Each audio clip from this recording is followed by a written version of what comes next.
Good morning सर्वांना। आज सकाळी मस्त दवबिंदू पडत होते, म्हणजे तुम्ही तर बघू शकता। मस्त छोटा बारीक बारीक पाऊस येत होता। असं वाटत होतं जणू बर्फच पडतोय का काय हळूहळू। आणि आज श्रावणातला पहिला दिवस आहे।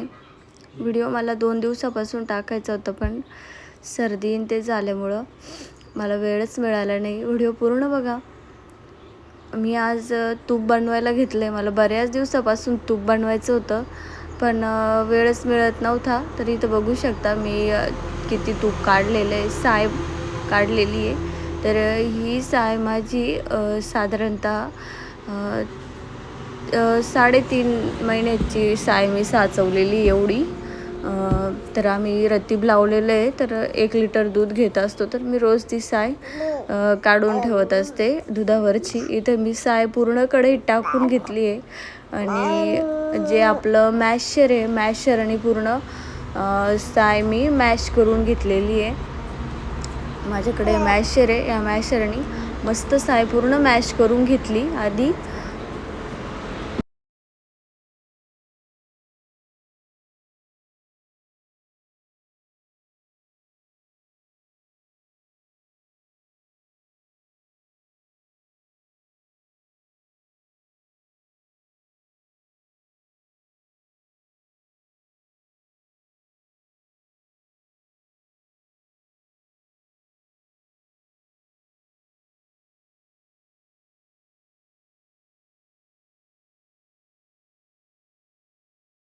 इथं आपण जी साय टाकली आहे तिचं मस्त तूप निघायला लागलं आहे, बघू शकता।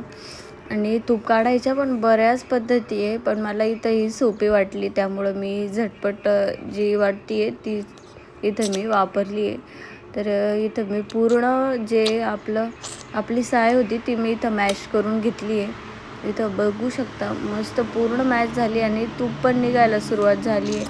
थोडं थोडं अधूनमधून खालीवर करायचं, कारण की तूप आपलं खाली कढईला लटकणार नाही। त्यामुळं थोडं थोडं अधूनमधून त्याला खालीवर करत राहायचं। मी एका बाजूला तूप बनवायला ठेवलं आणि दुसऱ्या बाजूला पीठ मळून घेतलं होतं। एका साईडला मी पोळ्या पण बनवायला सुरुवात केली होती, आणि तूप पण आपलं मस्त निघत होतं, बघू शकता। इतकं छान तूप निघलेलं आहे। ही पद्धत वापरून तुम्ही पण बनवू शकता। कुणी साय बारीक करून मिक्सरमधून त्यात बर्फ वगैरे टाकून तुपाचे गोळे बाजूला करून नंतर ते कढवले जातात। ही पद्धत पण वापरतात, पण इथं मला ही पद्धत सोपी वाटली, त्यामुळं मी ह्या पद्धतीने तूप कढवायला घेतलं आहे। आणि बघू शकता आपलं निम्म्यापेक्षा जादा तूप पण निघलेलं आहे साईमधून। बऱ्यापैकी तूप आपलं इथं निघलेलं आहे, मस्त तूप निघतं। तुम्ही पण अशा पद्धतीने मस्त बनवू शकता। साऊ झोपलेली होती तोपर्यंत मी पोळ्या पण बनवायला घेतल्या होत्या। इथं तुम्ही बघू शकता माझ्या पोळ्या पण होत्या एका बाजूला, आणि एका बाजूला मी तूप काढवायला ठेवलेलं आहे। आणि इथं बघू शकता पूर्ण तूप आपलं आता कडून झालेलं आहे, पूर्ण तूप निघलेलं आहे साईतून बाजूला। आता याला थोडा वेळ आपण असंच ठेवू थंड होण्यासाठी, त्यानंतर मी हे गाळून घेणार आहे। मी हे एका कॉटनच्या व्हाईट कपड्यामध्ये गाळून घेतलेलं आहे, म्हणजे पूर्ण निघतं त्याच्यामध्ये ते। आणि हे माझं देवघर आहे। हे देवघर मी स्वतः घेतलेलं आहे, कारण की माझ्याकडं देवघर नव्हतं तेव्हा। जेव्हा मला घट बसवायचे होते, तर तेव्हा देवघर नव्हतं, तर मी म्हटलं की मला छोटं तरी देवघर घ्यायचं। तर मी इथे छोटंसं देवघर घेतलेलं आहे। आणि देवघरामध्ये माझ्याकडं विठ्ठल रुक्माई, सप्तशृंगी माता, साईबाबा, आणि इथं आणखी गणपती बाप्पा, सरस्वती माता आणि श्री महालक्ष्मी यांची मूर्ती मी देवघरात ठेवलेली आहे। आणि मला नेहमी देवपूजा करायला तर जमत नाही, पण वेळात वेळ काढून मी दिवा तरी देवाला लावत असते, अगरबत्ती लावत असते। आणि आज श्रावणातला पहिला दिवस होता, तर मी इथं कापूर लावला होता आणि पूर्ण घरात धूप दिलेला, कारण की कापूरचा धूप दिला ना घर एकदम फ्रेश होतं, मस्त वाटतं घरामध्ये धूप दिल्याने। रूममध्ये खूप जादा पसारा झालेला आहे, पण मला आवरायला जमत नाही एवढं साऊला बघून. आणि स्वयंपाक वगैरे सगळंच असतं, त्यामुळे मी तरी पण वेळात वेळ काढून आवरण्याचा प्रयत्न करत असते. आणि इथं बघू शकता किती तूप निघलेलं आहे.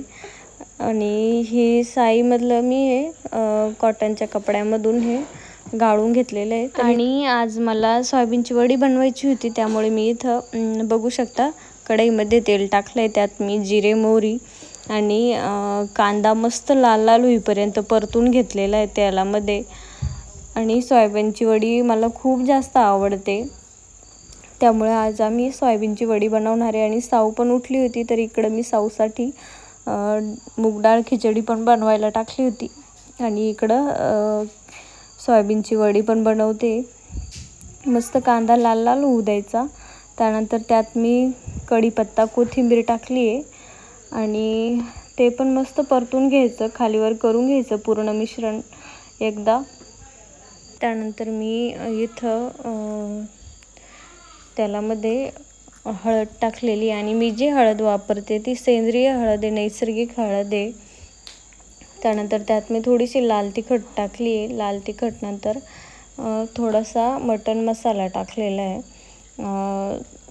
जो मी नेहमी टाकत असते. काळी भाजीला पण टाकत असते, छान होते त्यांनी भाजी आणि चव पण मस्त येते. त्यानंतर मी सोयाबीन जी आहे आपली, मी छोटी छोटी सोयाबीन घेतलेली आणि ती सोयाबीन पाण्यात भिजवून मस्त पाणी पिळून काढलं आहे. आणि त्यानंतर ती मी इथं मसाला परतून घेतलेला आहे.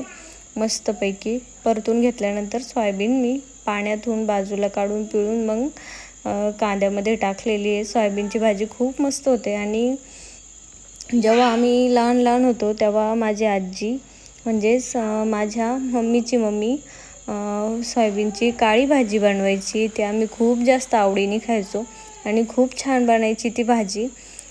तशी मी रेसिपी एकदा नक्की बनवेल. काळी भाजी पण खूप छान होते सोयाबीनची. आणि इथं बघू शकता सोयाबीन किती मस्त झालेली आहे आपली. मस्त सोयाबीनची भाजी तयार आहे आपली. त्यानंतर मी साऊला मूग डाळ खिचडी खाऊ घातली होती आणि साऊने खाल्ल्यानंतर ती थोडा वेळ खेळली आणि त्यानंतर तिने शी केली होती. आता वातावरणात पण गारवा असतो, तर ती जेव्हा शी करते तेव्हा मी तिला गरम पाणीच करते धुण्यासाठी, कारण की लहान बाळांना तेव्हा सर्दी होते, त्यामुळे तिला मी गरम पाण्यानेच धुत असते. आणि साऊची नाचणी संपलेली होती, जी मी मागच्या व्हिडिओत दाखवलं होतं की नाचणी मी भिजत वगैरे घातली होती. आणि इथं बघू शकता नाचणीला किती छान मोड आलेत आणि वाळली पण आहे. आणि आमचं फिल्टर खराब झालं होतं, तर फिल्टरवाले दादा आले आणि त्यांनी ते रिपेअर करून दिलं. आणि बाहेर पण बघू शकता वातावरण इतकं छान झालेलं आहे. श्रावण लागल्यापासून बारीक बारीक पाऊस येत असतो. मला इतकी जास्त सर्दी झाली आहे का बस बोलताच येत नाही आहे. डोळे पण लाल लाल झालेत. आणि सव बघा गारगार हवेची मजा घेते, गारगार हवा लागते.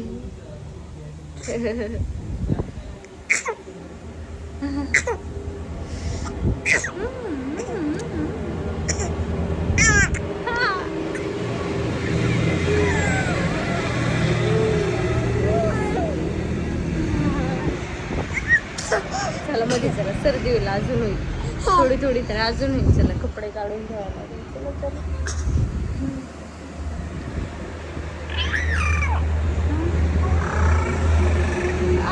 सबस्क्राईब करा आणि बेल आयकन दाबायला विसरू नका.